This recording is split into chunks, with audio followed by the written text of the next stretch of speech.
Hello and welcome to the Trading Zone. I'm Joe Teague with Brian Stutland. As usual, Brian, happy Monday. Have a good weekend. Yeah, great weekend. Lots of fun-filled events with the family, and just ready to get back at it with the markets. Trading a little bit lower this morning. Watching some positions here, looking at maybe some re-entry points on any sort of pullback. Obviously, an excellent week last week, Joe, for the markets. Felt like we reached some technical breakouts, and we'll get into that in the show in a little bit as people sort of trickle in here. Joe, what did you think of the markets last week? What do you expect this week? Yeah, it was a fantastic week. Most of it fueled by tech earnings. I think kind of started off with like the approach of, hey, the dollar sell-off has kind of been a little too much. Get a little bit of risk on going on, and that really dovetailed nicely into tech earnings. And just tech earnings were just so good. Number one, they beat. Obviously, it's good for the stock.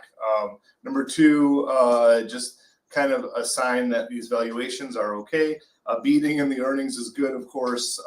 The economy is doing well, but for the tech earnings, it was even broader than that because their CapEx. There was a couple things. Their CapEx remained really high, just kind of a sign that the AI trade can continue. Another vote of confidence for the economy, and then also, their buybacks remained intact. Just another really good vote of confidence for the economy. Really strong, really strong sign for the stock market and the economy. This week, Brian, we're going to have really big news, though. Can't wait to get into all that. We got the Fed. We got PLTR coming in with earnings after the close. I want to trade that. What's your thoughts on that?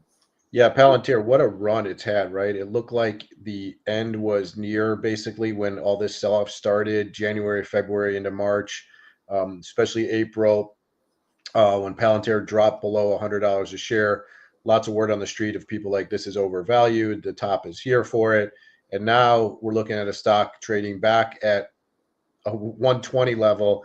It's been tremendous. The things they're doing is really just interesting and technology driven at the leaders of innovation in this. And you mentioned the tech sector really leading the charge this week. It did feel like a nice little turnaround here. And, we'll get some more news out of the Fed. I think that's going to be the big point here is will the Fed be willing to cut rates if the tariffs go on any stronger than where they're at right now? So it's a double-edged sword, though, Brian, yeah, because we want the Fed to cut rates, but we also want inflation to come down. And we want people to have confidence in the dollar, feel like they can put their investments in dollars. But you know what? Let's get into it. Let's talk about all that as we go. Had a great weekend. Hope you did too. Actually, you know what we did the first time this weekend for Talia, my oldest, for 4th of May. May the 4th be with you. She saw for the first time at 7 years old Star Wars, and that was just fascinating to see somebody witness that for the first time. right. What did she think of it? Was she into it or not into She it? loved it. Really? Just really into it, and then she also got into the Mandalorian. So that's kind of even more her speed with like Baby Yoda. She's like, Yeah.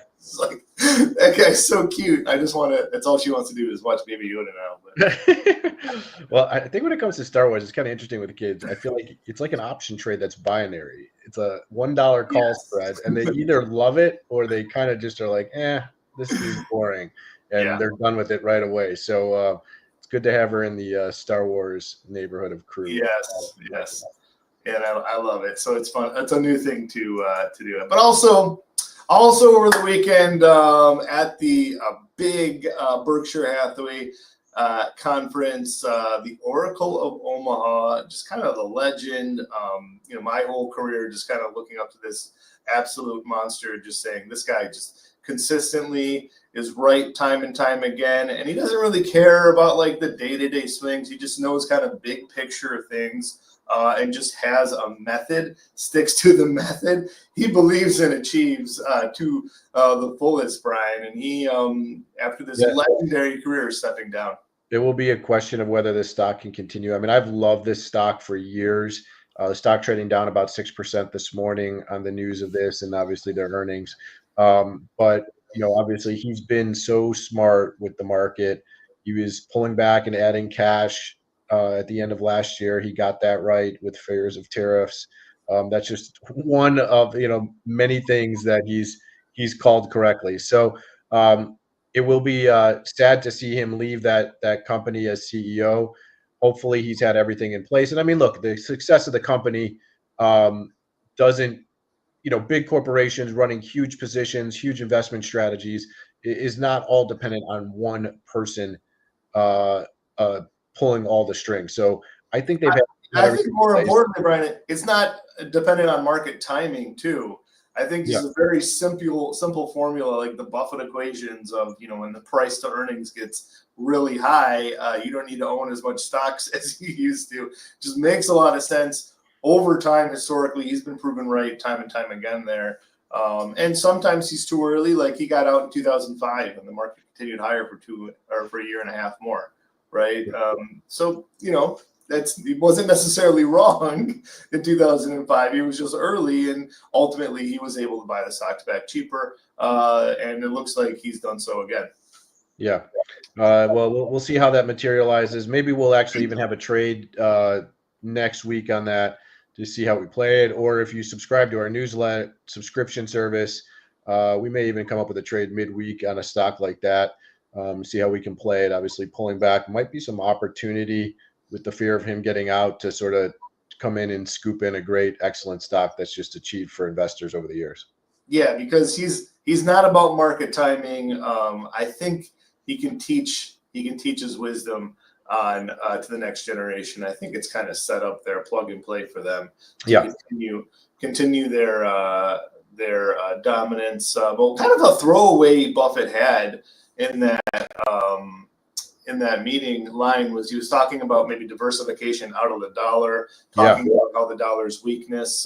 This is really I don't know if the market's just looking at Buffett for cues here, but it's kind of like a continuation of what we were seeing earlier last month. I thought it was great last week. The dollar stopped falling. There was some confidence in the U.S. dollar, there was some confidence in some risk assets in the U.S. And that's kind of unwound today. We're seeing. Yeah, it's interesting. You look at gold is up almost 3% today after having like a few bad trading days, looking like it's okay. Maybe it's topped out. Very strong today. I don't know if it's strong because of Buffett's comments. If people are looking at the Fed this week that we're going to lower interest rates and that's going to weaken the dollar as well, or what. But gold back on track after having a couple bad days. Seems like the non-dollar trade is still on. Yeah, non-dollar trade is on, and it's actually really causing some trouble in some places like Taiwan. They do a lot of trade with the U.S., are really dependent on the U.S. A lot of people held U.S. treasuries,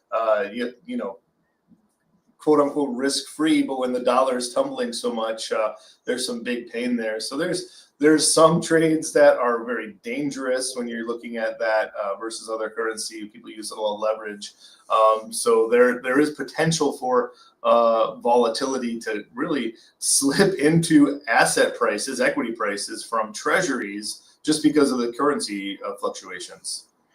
Yeah, and speaking of volatility, I can't wait to talk about the VIX and volatility because the volatility, I think, in the currency markets is bleeding over into stocks. Obviously, the uncertainty in the stock market. So when we get into that, that should be one to really discuss as we've seen the VIX now come well off its highs, but still elevated relative to things. But yeah, I mean, we'll get into that shortly. Yeah, that volatility was exactly what we saw last August. We saw the yen Mageddon, I think it was the currency crisis. Just wrapping up some of the news, still some potential for some bright spots this week. Of course, the Fed could surprise us with some good news for the market. There could be some trade deals this week. I'm hopeful there are at least some concrete signs of progress. I don't like this like hinting of things that are going to happen then don't happen. The market ultimately is going to be hurt if that's the case, but I'd love to see some trade deals coming along, and I'd love to see a budget, just more concrete actions on what's going to be in this budget. What are the tax cuts? What's a deregulation? What do we have to bite our teeth into here, Ryan? Yeah, and then you also have, just to throw a little wrench in it, a little petition going on in Alberta, Canada, that province looking to potentially petition to secede from Canada and join the U.S. as the 51st state. So that buzz is kind of swirling a little bit in the rumor mill. So there's lots of just, Alberta now. what's that? Alberta wants to get out now. Yeah, Alberta wants out. Man. That is the rumor on the street. So they're Are the just, Quebecois, like are the Quebecans saying, "Hey, don't copy me. You can't secede. That's my deal." yeah, probably. I guess so. I don't know. Maybe the answer is just break Canada up into a couple different pieces. But yeah, you have here on the week FOMC meeting. That's going to be really the big one. I'm looking for them to sort of change their tune on saying, yeah, we will cut rates if the economy starts to slow, which we already saw, right? The last quarter GDP, Joe, negative, right? So another negative print that would start to lean towards recessionary fears, and obviously not good for the market as you So get there's negative some GDP. wacky stuff going on in that GDP with the imports, exports all over the place, like getting it ahead of the tariffs, etc. But yeah, that was negative. That wasn't good. Yeah, and you're right. I mean, I think the market kind of shook that off as like maybe that print number wasn't as bad as it really seemed, because we Yeah. obviously saw a huge reversal. It was almost like a carpet shakeout in stock market. Mhm. On that print, the market was down hard and then just rallied and actually broke through some upside technical levels, which I think was very bullish. But yeah, we'll be watching the Fed. We'll be watching Palantir this week, and we got to trade at the end of the show to trade Palantir. As we've already sent that out to our subscribers, but we'll kind of recap it and review it and give you our breakdown of why we like that trade. Yeah, finally, I mean, not to be totally discounted, just one of the other balls in the air, of course, is peace deals. We focused on Ukraine very much so, but there's going to be a ramp up in Gaza, very likely coming Yeah. very soon.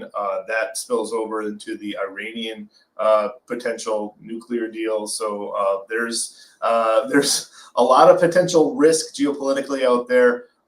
Certainly should be watching oil for the Middle East stuff, even some of the Ukraine stuff. But on the flip side, I think this would be really good news to see some of these peace deals finally come through.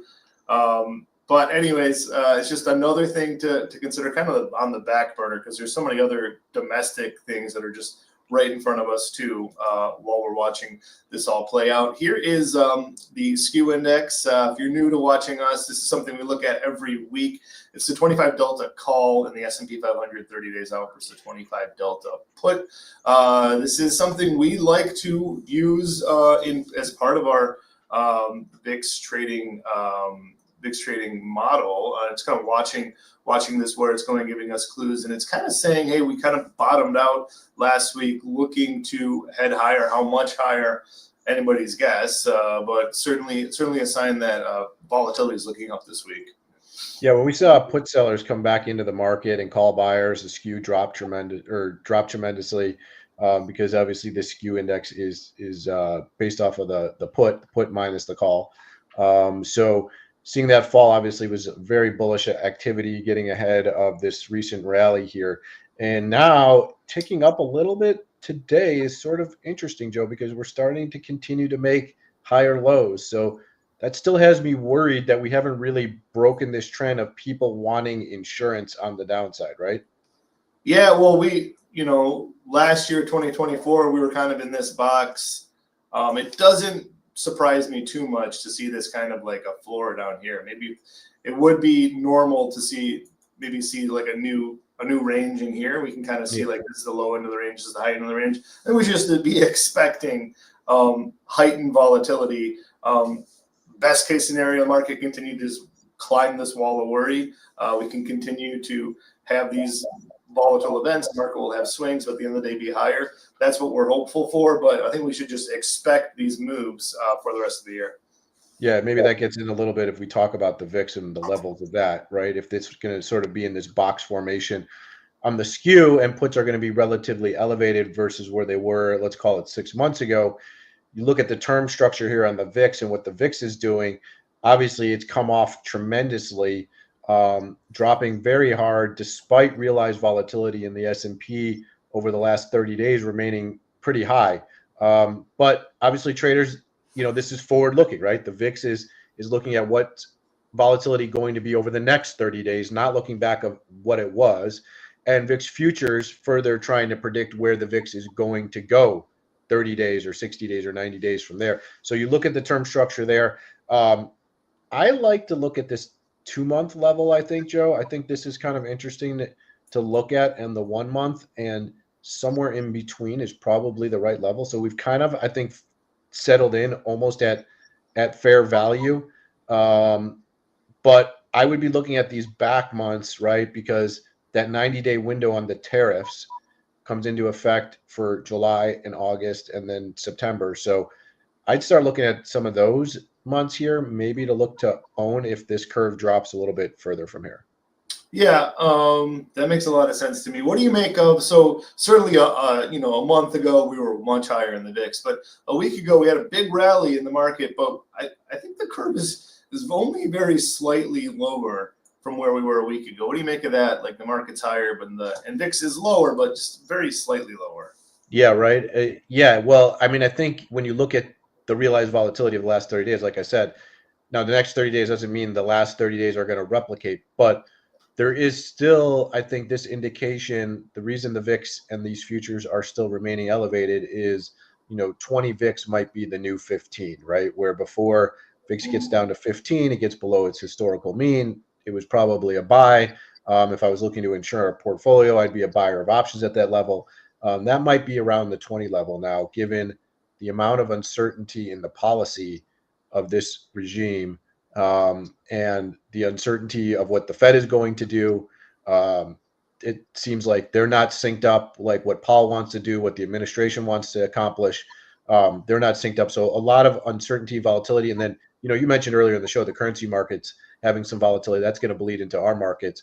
And so I do believe this VIX is going to probably stay elevated above this 20 level for a little while. Yeah, well, let's take a look at how we are looking in the indexes, and maybe that can kind of give us a clue as why the volatility is remaining stubborn here. So yeah, here's the S&P 500. This is a 3-year chart, of course, breaking through very nicely this declining 50-day moving average, Brian. But we're coming up against here. Resistance would be this 200-day moving average, and yeah, this is kind of a spot where you would expect a little bit of a stall. Going to be hard to crack above that. So that kind of makes sense to me. And it just kind of makes sense for me for people who had been buying this dip, just looking for an exit point. It's kind of naturally comes to this spot. So it just seems for like gamma traders, people just kind of playing for more movement. It seems natural to just say looking for a little pullback, and then maybe you can get a bounce, another test of this 200-day moving average next week. Yeah, I was looking to maybe hedge my gamma too. If I saw the S&P get above 5,800 here, I think that would probably be a good spot to maybe hedge some of that gamma movement of deltas you've probably accumulated as the market's risen significantly off those lows. I kind of like somewhere between 5,800 5,850. I think it's right that we find sort of a pause here. Joe, do you think this pause lasts all the way through the 90-day window that Trump is waiting to decide on what to further do with tariffs? Or is this a 1 to 2 week pause that we take before sort of sorting itself out? It's a daily pause because there's news every day, and it seems like the market's going to respond every day. The market's going to move in a big fashion off of the Fed. And there's potential trade deals coming with Iran, Japan, or India, excuse me, not Iran, soon. I think the market will have a nice reaction off of that. And then there might be a different headline about China saying, we're not decreasing tariffs, or we are increasing tariffs, or what we previously thought is come undone. So I think there is potential for the moves every single day, Brian. So I think we just have to be on our toes. And it almost seems like an ebb and flow back and forth, just environment, just a very good trading environment. Sure. Yeah, really. Yeah, it's definitely a good trading environment. I mean, I think if you get a pretty sizable move, there's maybe some opportunity to get out and then rebound. NASDAQ chart looks a little more concrete. You got this declining 50-day, very close to 200-day moving average. That seems like a kind of a natural turnaround spot, just a little bit of hedging. Not saying that we're going to necessarily go test the lows, but it just seems like a natural hedging spot to turn around. And it really would be nice to see this turn into, a head and shoulders bottom here, where you can go back higher above the 200-day moving average after we, maybe get a neutral to positive Fed meeting and a trade deal comes through it. More good tech earnings. I think that's very feasible to see later in the week. Or what do you think is a good entry point here on the NASDAQ? I'm thinking like 19,500, pull back there close to the 50-day moving average. I think we probably get a pullback to there. I think so, but yeah, this chart looks really strong. If it were to pull back to there and hold and then move forward. Yeah. So obviously, let's take a look here. This level right here, this shoulder right there looks really strong. I think it might coincide with this declining 50-day moving average if it came down there. I mean, this would be very, very attractive for me. Something like that around 19,500. It looks like, but maybe I think you might see might see buyers be a little more aggressive too. It might not even get back there, which Right. would be even more bullish. Yeah, for certain. So maybe buy below, look to entry below 20,000 and maybe take some profits for right now above 20,000 and see if it can sort of crack through this 200-day moving average. If you wanted, I guess you could be a little bit more conservative and just wait for that head and shoulders bottom to complete itself, right? Yeah, well, there's seemingly more potential here in the semiconductors. Wider gap here between this 50 and 200-day moving average. This just seems to be like the trade that we used to love, like in 08, Brian, when we had this 50, 200-day, like breakthrough. It just seemed like once it got through this 50-day moving average was declining, it was gonna kiss this 200-day. So this seems like there's a little bit wider gap here in the semiconductors, some room to run. Names like NVIDIA, obviously come to mind. AMD has earnings this week. That's going to be crucial to this trade. Yeah, it does look like that kind of like little double top kind of movement, right? We tried to totally break down, and it looks like a complete failed attempt to do that, right? Which could be very, very bullish. I mean, it could be. This thing could easily go to the 200-day moving average. I would not. I mean, the 200-day moving average, unfortunately, is declining kind of sharply. I would not feel fully confident until we were like decisively above the 200-day moving average, and there was trades above that. Maybe that turned into support, and then really you want it. I mean, the horrible thing is these averages are moving lower. You want them to flatten out here and ultimately turn higher. I think that's when you really feel like you're in a bull market. Right. If we race through here, great earnings, great, whatever. I mean, that'll happen in a hurry. That's one option. Or if we can just trade sideways here, good earnings, more wall of worry climbing, it'll happen sideways too. So couple options. I think it's just good news. Number one, that the fall has been like stabilized. The free fall has stopped. It doesn't mean we're out of the worry completely yet. Yeah.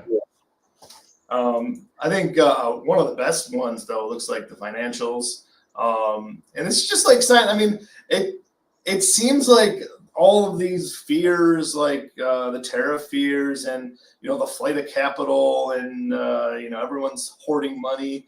You think this would be hurting financials the most? Like people aren't investing in their business because they're uncertain about tariffs, but the banks just can continue to rack up profits and continue to lead the way. This just does not look recessionary to me, Brian. It's just kind of a head scratcher. Yeah, it really is. That chart looks great. Talk about a failed headed topping pattern and rip back to the upside. It really looks good. 100%. Textbook head and shoulders. You saw this. Everybody saw this, and that's why you saw this massive plunge. And it just really quickly got back to this level, consolidated, and now we're ripping through it. I mean, this is just exactly the failed move, which you wanted to see. And then is this going to turn into like a fast move, racing us to all-time highs? I mean, we're getting there quickly. Yeah, I'd probably be looking to add some sort of bank financial into the portfolio. I really like one thing we've held off on is we have bought for clients. We bought JP Morgan, we bought HSBC. I might look to add maybe Wells Fargo. I think with the steepening yield curve, if we get the Fed to say they're going to cut and the 10-year and 30-year still kind of stays a little bit elevated and that yield curve starts to steepen, that's one stock I'd maybe look to add and buy. I don't know, maybe wait for the Fed decision. Let's see what happens and see what they say. But that's one stock I'm really looking at. I keep on coming back though, Brian, to the deregulation people are talking about. People are thinking about deregulation in industries. People are thinking about deregulation for certain, corporate taxes or something. But I think some of the Dodd-Frank regulations which went on could be unwound, and it could be like a double win for the market. A lot of the risks that we saw with the hedge funds and the reverse repo were related to the Dodd-Frank rules. JP Morgan was talking, or Jamie Dimon, excuse me, was talking about it. Just saying, hey, we can't get into this market. We could totally clear this up in a snap of our fingers. If they could just get into that reverse repo market, there wouldn't be this liquidity risk. It would be kind of a huge, liquidity boon to the market. I think banks would do great, obviously, if they could go back into that market and be good for liquidity. I think that's one area of deregulation maybe we aren't thinking about where banks could be a big winner there. So just keeping that in mind as we just are waiting for this budget to finally materialize. Yeah, the deregulation is definitely an issue and a benefit boom for the financials. So another reason to buy XLF for individual names, so to speak, and play to the upside. All right, well, let's head into the earnings of the week, Brian. Palantir has earnings. Let's take a look at. You know what? We started talking about it. Off this chart.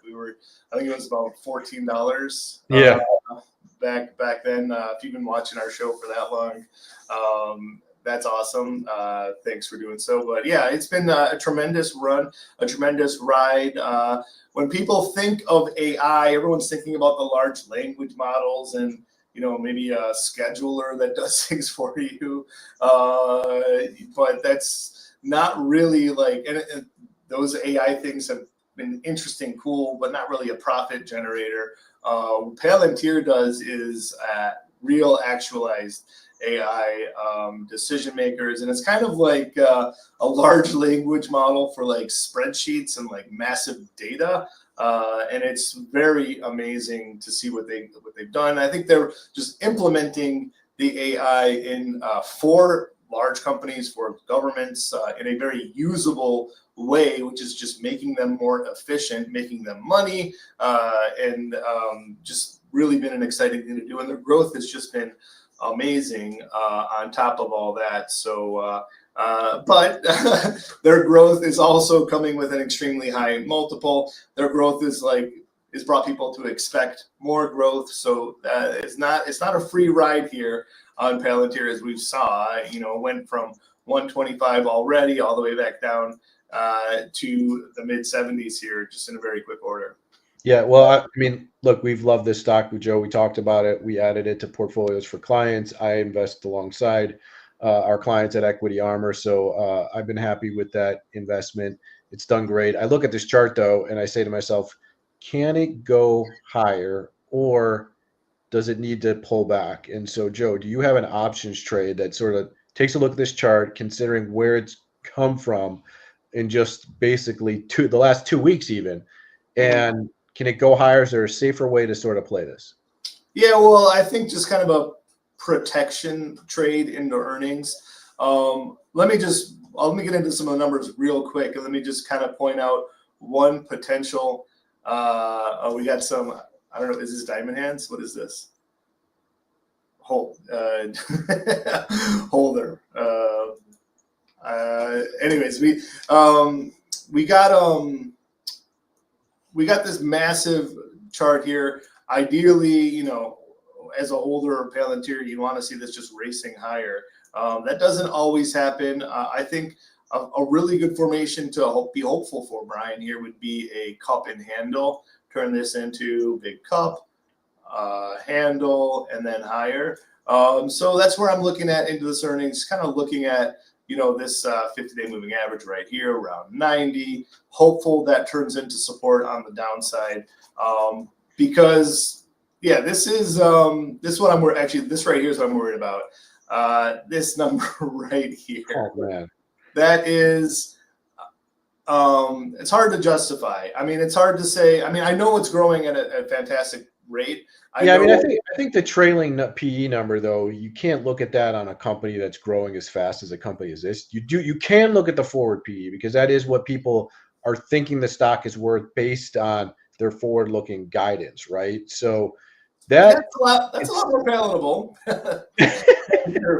it's 200% better there. Yeah, right. But yeah, I mean, that is elevated. It is interesting that when you look at the analysts, look at the analyst coverage, 5 sells on the stock, which for a stock that's done as well as it is, man, who are those analysts that have gotten run over? Yeah. And look, if they come out with good guidance, I think actually the one thing to look at with that is if those analysts change their tune and upgrade, that could be a little boost for the stock as well. And you know what? They always beat. They always beat their earnings. They have amazing, they have the most amazing workforce in the world. Now they're well compensated. They make a lot of money. They're getting a lot of stock options, but they are stealing the best talent from all of Silicon Valley. So you look at that column, percent surprised. They haven't missed earnings going back all the way to November of 2022. That's unbelievable. But that's not to say the stock always goes higher. Correct. All right. So what's the trade? Give me the trade on this here. Stock doesn't always go higher. You're worried about the 50-day moving average all the way back at $90. The stock's above 120. What do we do here? Yeah, very, very, very quickly. We are just in May, just buying the 110.90 put spread. This is with owning this name, owning the stocks. It's a protective put spread. It's going to cost $356 to do so. Going to give me coverage down to 90. I think if it decides to shoot higher, I'm going to be happy to eat this 356. And if it does go lower, it's going to be something I will be thrilled to have on. I'm going to take this off if it does go lower, because I expect buyers to come in on the dip because people are waiting for this name to fall. That's why it rose so quickly when it did come down. I just think it really needs to just grow into this valuation, and it's just going to need time to do so. For me, I think there's so many great things going for the stock. I mean, everyone knows how much I love it. They have so much cash on hand. When they think the time is right, they can deploy that cash and grow their customer base, which is almost, I wouldn't say exponentially, but it's going to vastly increase their customer base. And when they get a customer, it is for life, and they don't go away, and they are big paying customers, which are just really valuable to them. Yeah, I do think this is a trade we're going to have to update for people, because when you look at it, this is obviously third week of May, right, Joe? So earnings are going to come out this week. Let's say the stock drops and moves down only to 110. The value of that 110 put is going to still have some value. So if it doesn't crash through this strike and the $90 put looks like that's going to zero, we may want to just take the protection off, be happy with, okay, slight little decline off the highs here. But what this put spread is sort of protecting against disaster drop scenario, where expectations of future earnings are not going to catch up and allow that forward PE to come significantly lower.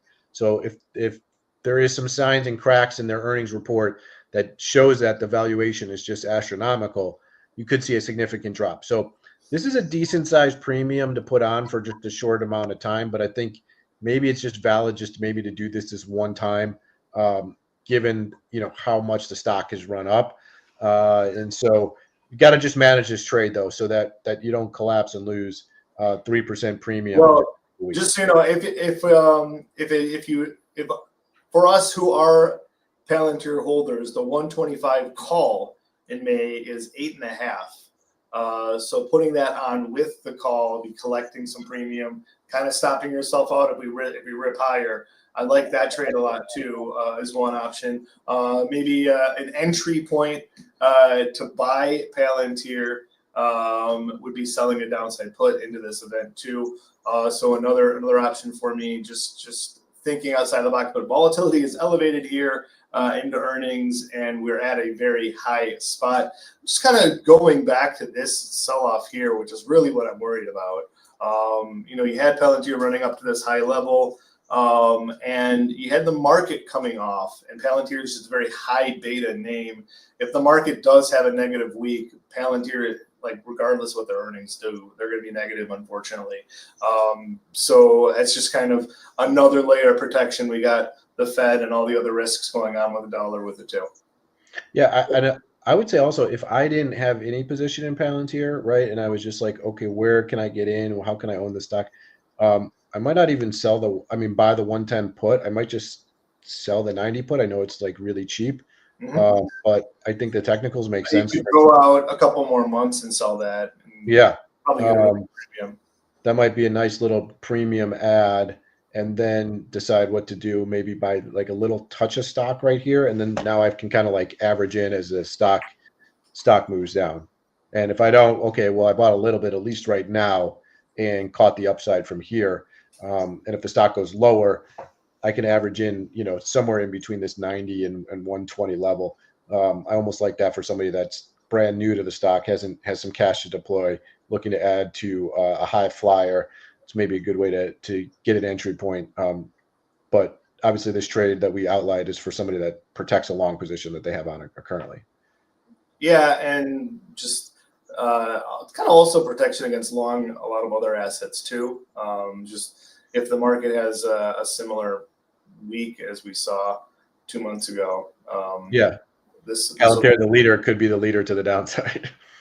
And I would almost expect that, just because when people need to raise capital, they're going to raise it on the recent gains, the most risky, the highest leverage names. So it's going to be names like this. It's going to be tech names that had a big week last week too. Sure. All right, Joe. I think that just about wraps it up, right? That wraps it up. Thanks everybody for tuning in. I had a really good show. I think we nailed it, Brandon. We crushed it. Yeah, really. Every week. Well, what I like is, people that subscribe to our trade strategy, like this Palantir trade, you can kind of use this show to help break it down, get a better understanding of the trade we put out. But obviously, we put out others. A lot of insight here. Tune in every week so you can hear our story on volatility. Us being experts and traders in the VIX pit, we obviously offer that out every week, along with the macro topics that we talk about. So make sure you join us every Monday, right around 10 Eastern, maybe a few minutes after we go live. Make sure you tune into our YouTube channel at Equity Armor, or follow myself at Brian Stutland, or follow Joe on x.com. Tune in, watch our show again, replay it, love it, like it, subscribe, all that good stuff. We'll see you next week. See you next Monday, 10 a.m. Eastern.